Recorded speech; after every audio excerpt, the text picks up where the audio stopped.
Part 1. You will listen to a customer talking to a printing service employee about updating a brochure.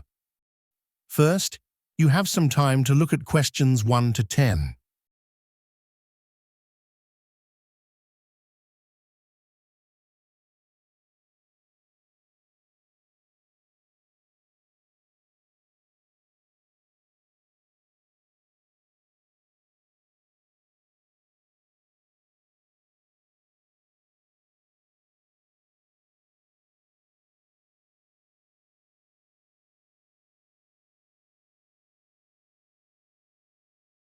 Now listen and answer questions 1 to 10.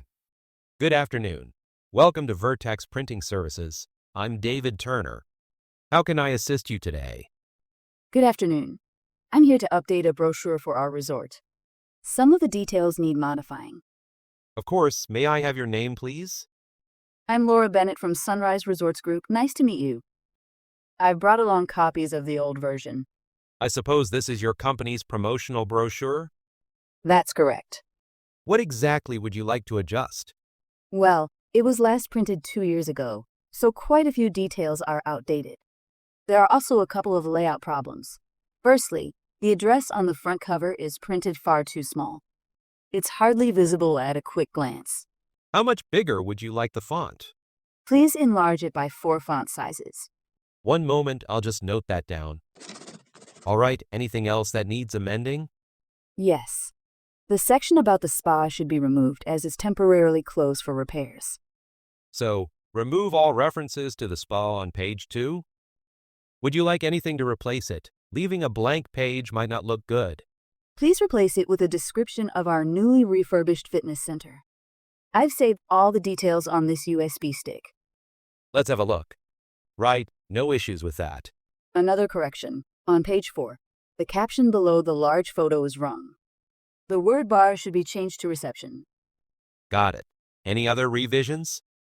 Yes, on page 5. Just showing pictures of the building and lobby doesn't fully showcase what we offer. We've decided to replace it with a picture highlighting the beach view. You have the new photo file? Yes, it's also saved on this USB stick. Perfect. We'll redesign the photo arrangement accordingly. Thank you. Now, move on to the next page. It looks fine to me. What's the issue? Well, at first glance it seems okay, but customers have mentioned that the pricing isn't very noticeable. Could you print the prices in blue instead of black to make them stand out? Sure, I'll add that to the list. Any final adjustments? Just one last thing. Would it be possible to have the brochure translated into French? We have a lot of guests from French-speaking countries. Certainly. Would you also like it in Italian, Korean, or Russian? Those are popular options we offer. I have to check with the manager about the Russian version. We've seen a rise in Russian guests recently. We won't need Italian or Korean translations for now. All right, just let me know. By the way, when would the revised brochures be ready? We're hoping to have them before mid-August. It's the end of June now, so it'll take around 2 to 3 weeks to complete. It will definitely be done before your deadline. Wonderful. Where should we send the final samples? Please send them to number 17 Willow Lane, London, NY3270-1. And your contact number? It's 9572418857. You can reach me on that number if there are any questions. Perfect. That is the end of Part 1. You now have half a minute to check your answers to Part 1.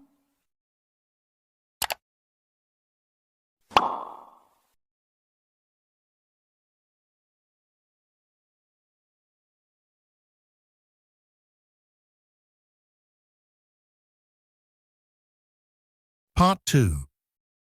You will hear a tour guide providing information about a nature reserve and its activities.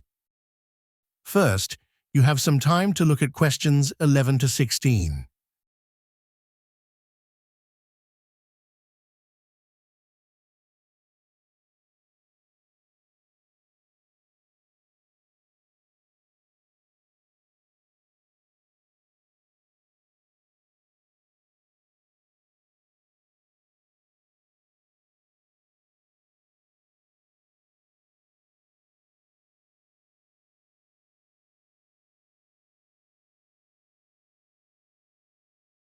Now listen and answer questions 11 to 16. Good morning and welcome to Westwood Nature Reserve. I'm David Thompson, your guide for today's adventure. First, let me share some general information about the reserve. Spanning 8,500 acres and stretching across 4 regions, Westwood Nature Reserve was founded to conserve the area's most remarkable scenic beauty. With rare geological structures, a fascinating ecological past, and diverse native flora and fauna, it is a perfect destination for leisure activities as well as academic studies. The reserve boasts a spectacular cascade linking the second longest river in the nation, but it's best known for hosting the largest temperate forest globally. Here, a wide variety of tall, mid-sized, and ground-level vegetation grows according to the seasons. It is often said that the air here feels golden. For enthusiastic hikers, there are endless opportunities. In addition to the dense golden forest, visitors can hike along the ridge pathway. However, despite the stunning landscapes, photography is discouraged on the ascent, since the narrow path beside the steep slope can be hazardous. Once you reach the summit, having a meal under the canopy with your loved ones is highly recommended. Those seeking solitude might prefer the woodland trek, ideal for walkers and cyclists desiring peaceful moments among wildlife. As your guide, I would advise that only seasoned trekkers attempt the Brook Loop, as its breathtaking path through the temperate woods demands considerable physical endurance. Various modes of transport operate within the reserve. Scooters are very popular because they offer great flexibility. Solar-powered trains are temporarily unavailable due to repairs. Sailing trips along the river provide an ideal, serene way to spend a relaxing afternoon.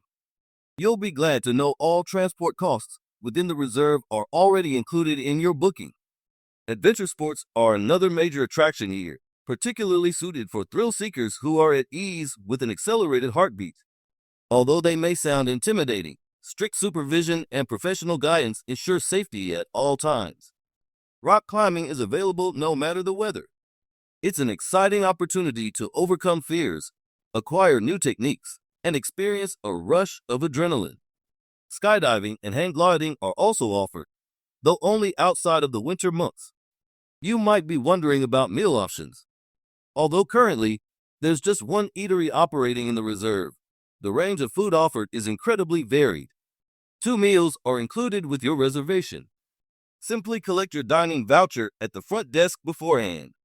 There's no need to reserve seats, as there are ample seating available. Before you hear the rest of the conversation, you have some time to look at questions 17 to 20.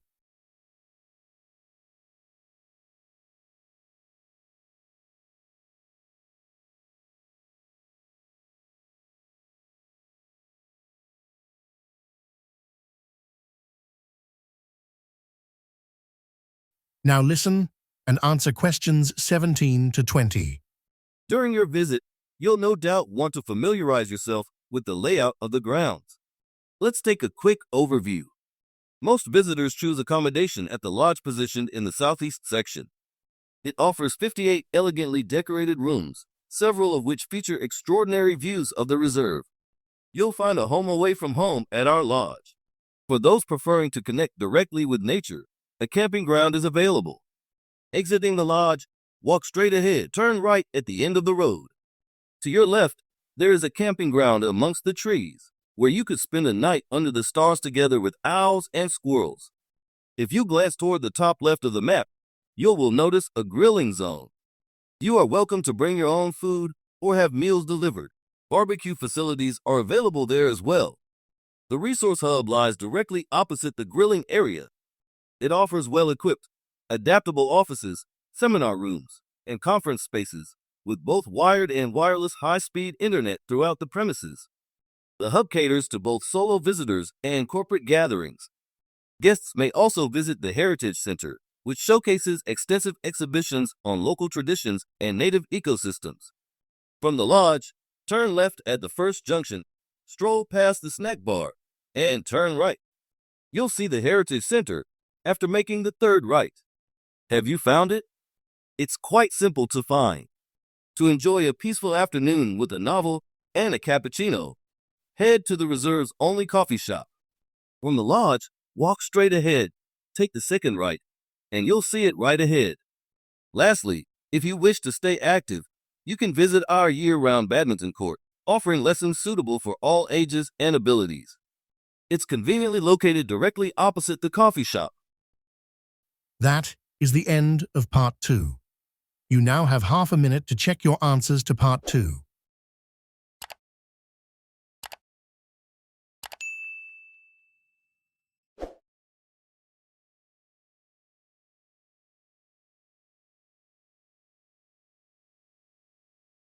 Part 3.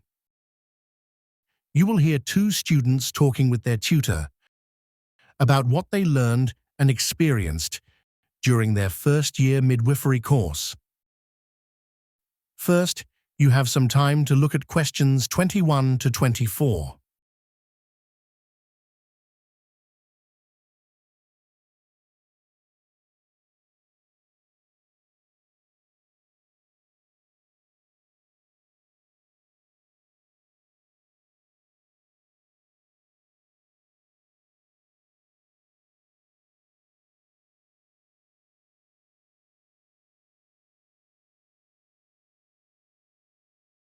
Now listen and answer questions 21 to 24. Emily and Jack, congratulations to you both for performing so well during the last semester. You have demonstrated excellent ability throughout your first year in the midwifery program. I'd like to collect some feedback from you both to improve the program further and help future students. Let's start with you, Emily. First of all, what part of the program impressed you the most? Honestly, when I first signed up for the course, I assumed my classmates would be about my age. But the first time I entered the lecture hall, I was struck by the diversity. Many were in their 20s, but there were also individuals in their 30s and even some in their 50s. As it turned out, the wide age range led to lively discussions and fresh ideas, and I really value that aspect of the course. What about you, Jack? What's your opinion of the program? For me, the group assignment we completed last term was a real highlight. The entire class was divided into 6 groups working on separate case studies. The team sessions mostly followed a cooperative approach. In our group of 6, we focused on asthma treatment. We split the project into sections and each member handled a part. This way, we managed to solve complicated issues together by combining our different skills and knowledge. More importantly, we developed close friendships along the way. That's right. Many graduates say teamwork prepares them for modern workplaces where collaboration is essential. So, Jack, is there anything else you particularly liked about the course? I plan to become a licensed midwife working in a private clinic after I finish my degree. So, the clinical placement opportunity was really valuable for gaining hands-on experience in a supportive setting. However, I was quite shocked by how many essays we had to complete because I thought the course would focus mainly on practical activities. Well, I see it a bit differently, Jack. Writing essays demonstrates how well you've grasped the material. For me, writing helps refine critical thinking and pushes me to explain ideas properly. It's a way to absorb different perspectives, too. The program is structured to teach both basic and advanced theoretical knowledge around healthcare frameworks, along with clinical training to bridge theory with real-world practice. So, written assignments are unavoidable. This year, we also introduced a module on ethics. What are your thoughts about that? Initially, we felt that studying ethics was irrelevant and took up too much time. But after a few sessions, we realized it's crucial, especially when handling sensitive medical situations. Before you hear the rest of the conversation, you have some time to look at questions 25 to 30.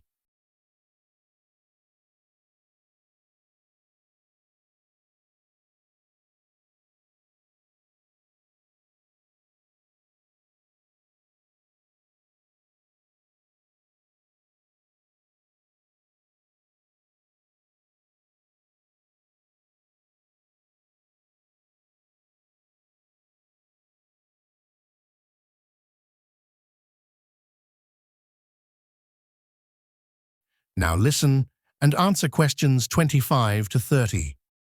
Do you have any advice for future students? What stressed me most was meeting essay deadlines. I almost missed one because 3 assignments were due within 5 days. So, planning your time carefully is really important. I agree. The lectures are full of vital information. I have a weak memory, so I took plenty of notes and reviewed them frequently. Surprisingly, by the end of the term, I had memorized the main concepts thoroughly. How did you find the research project? I heard it was quite difficult for many. That's true. In the beginning, most of us didn't know where to start. Luckily, when I was searching for articles at the Learning Center, a librarian guided me on how to find useful materials and select appropriate research techniques. Did either of you make use of the online platform? Yes, I visit it regularly now. It's really an extension of what we learn in class. Students post questions about academic problems there, and instructors help answer them. Some classmates had trouble with the entry tests. I think doing preliminary reading beforehand can really help. Finally, is there anything you'd like to share with incoming students? I was extremely motivated at first and tried to do every single extra assignment to earn bonus marks. I ended up feeling overwhelmed and almost burnt out. After speaking with my mentor, I realized it's important to set achievable targets. It's smarter to focus on key priorities instead of trying to do everything. Thank you both for coming today and sharing your thoughts. I wish you an enjoyable summer holiday. That is the end of part 3. You now have half a minute to check your answers to part 3.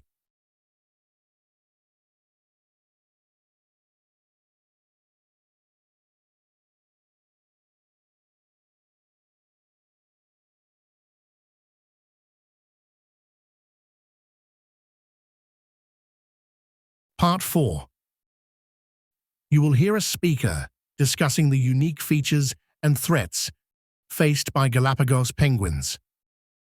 First, you have some time to look at questions 31 to 40.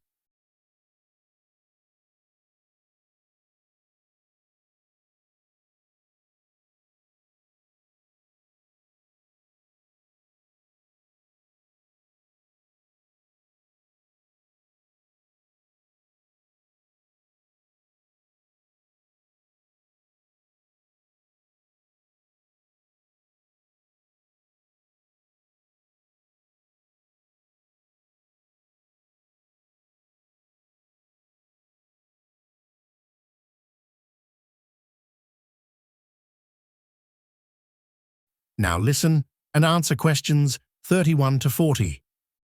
Good morning, everyone. Today's lecture is about a type of charming animal, the penguin. When you think of penguins, you may imagine them surrounded by snow and glaciers. But not every penguin lives where it's chilly. Galapagos penguins inhabit the coastal regions of Ecuador. They are usually found within 50 kilometers of the shoreline and on several nearby islets.